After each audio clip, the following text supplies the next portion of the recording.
Mencit digunakan sebagai hewan percobaan karena beberapa hal. Yang pertama, karena ukurannya yang kecil, cara penanganannya yang mudah, dan berkembang biak dengan cepat. Selain itu, anatomi mencit juga mirip dengan tikus dan organ-organnya juga mirip dengan manusia. Mencit merupakan hewan nokturnal dan memiliki sifat fotofobik atau takut dengan cahaya. Mencit sangat sensitif atas perubahan suara atau cahaya, sehingga dalam menangani hewan percobaan perlu diperhatikan bahwa sikap kita harus setenang mungkin. Pertama, kita ambil mencit mulai dari ekornya. Tempatkan di atas ram kawat sampai kaki dari mencit mencekram kawat. Kemudian, cubit dengan jempol dan telunjuk.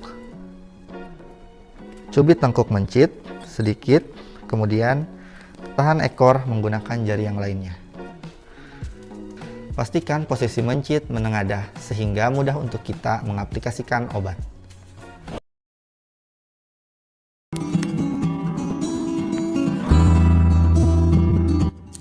Serbuk gergaji yang berukuran besar atau sekam hasil gilingan padi digunakan sebagai alas pada kandang mencit dari baki plastik dengan tujuan agar mencit tetap merasa nyaman, hangat. Tujuan lain yaitu untuk menyerap kotoran dari mencit itu sendiri. Selain itu, pakan dengan berbagai ukuran berupa pelet. Pakan kecil digunakan pada mencit dengan umur 2-4 minggu, sedangkan pakan yang besar digunakan pada mencit yang berumur lebih dari 1 bulan.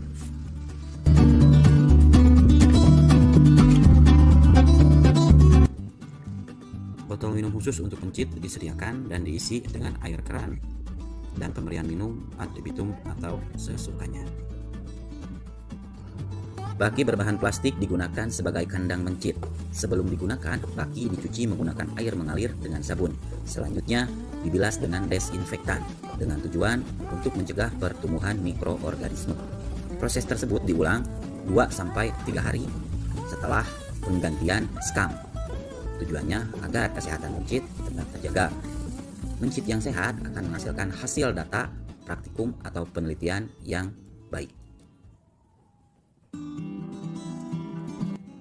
Botol minum khusus mencit dibersihkan dan dibilas sebelum digunakan. Isi dengan air keran atau air ledeng secukupnya. Pengisian air minum dilakukan setiap hari dan dicek untuk menghindari kekosongan yang dapat mengakibatkan mencit kehausan sehingga bisa terjadi dehidrasi. Skam digunakan sebagai alas, dimasukkan ke dalam kandang plastik. Penambahan skam tidak boleh terlalu banyak dan tidak boleh sedikit. Skam kemudian diratakan hingga menutupi semua sudut dari kandang. Proses penggantian skam baiknya dilakukan 3-4 hari sekali. Tapi apabila kandang sudah tercium bau tidak sedap, maka wajib langsung dilakukan penggantian skam yang baru agar kesehatan mencit tetap terjaga. Proses pencucian kandang dilakukan seperti halnya pada saat persiapan awal, yaitu dicuci dengan sabun dan dibilas dengan desinfektan. Setelah siap, mencit dimasukkan ke dalam kandang, kemudian diberikan pakan dengan ukuran yang kecil. Pemberian pakan harus sesuai aturan, yaitu berdasarkan dari bobot berat mencit masing-masing. Kemudian dihitung kebutuhan gizi dari masing-masing mencit, agar nutrisi mencit tetap terjaga.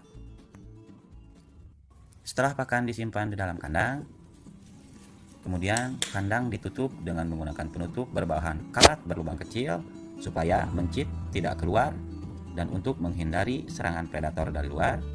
Selanjutnya, disimpan air minum khusus untuk mencit di atas ram yang digunting 1 supaya lubang minum khusus mencit ini bisa masuk ke dalam.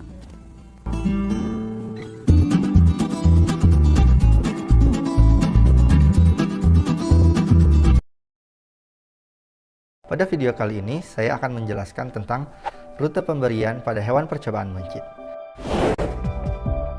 Hewan percobaan yang kita gunakan adalah mencit, dan berikut adalah alat-alat yang kita butuhkan dalam peragaan ini. Yang pertama ada siring atau alat suntik.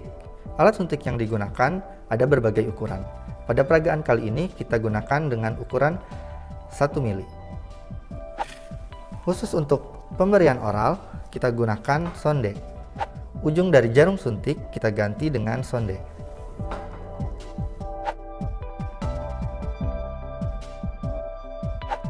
Perlu diperhatikan dalam pemberian obat secara oral, posisi mencit harus tegak lurus, sehingga tenggorokan mencit akan tegak lurus saat obat dimasukkan. Ambil suntikan yang sudah terisi dengan obat, kemudian masukkan ke dalam mulut mencit. Masukkan hingga sonde masuk sepenuhnya. Kemudian tekan suntikan hingga obat keluar.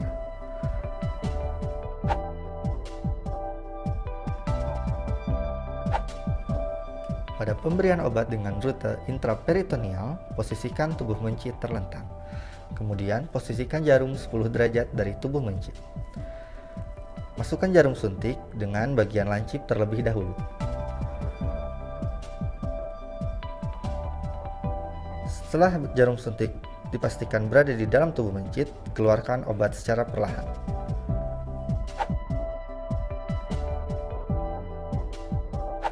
Pada pemberian secara intramuskular, penyuntikan dilakukan pada otot paha mencit. Pegang mencit dengan seksama, posisikan, kemudian suntikan jarum suntik yang telah terisi dengan obat. Keluarkan obat secara perlahan, kemudian cabut.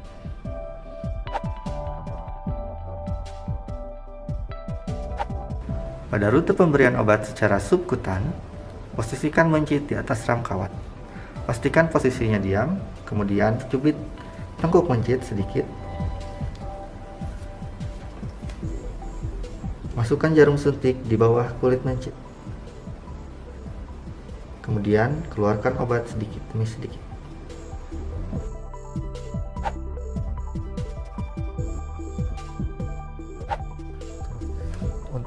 Untuk rute pemberian obat mencit secara intravena digunakan alat bantu yaitu restrainer. Restrainer digunakan untuk menahan mencit supaya tidak bergerak.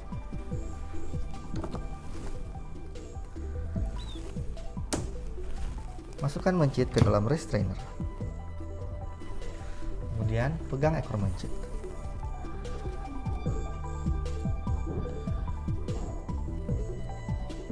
Pijat ekor mencit sampai terlihat vena yang ada pada ekor. Kemudian suntikan jarum suntik.